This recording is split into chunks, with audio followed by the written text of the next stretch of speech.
This P0598 repairing video is dedicated to Mazda's drivers.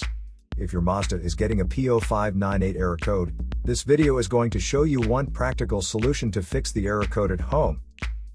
Use the Zeus app to scan your vehicle and see the error code P0598.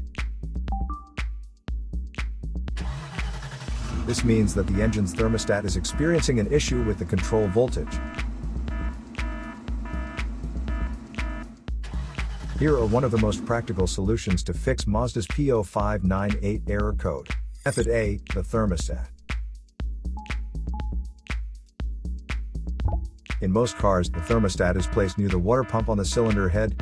First, carefully remove the thermostat from the engine. The engine has to be cooled before attempting the process, and then install a new thermostat. To install it correctly, you need to make sure the short end goes toward the hose and the deep end goes towards the engine.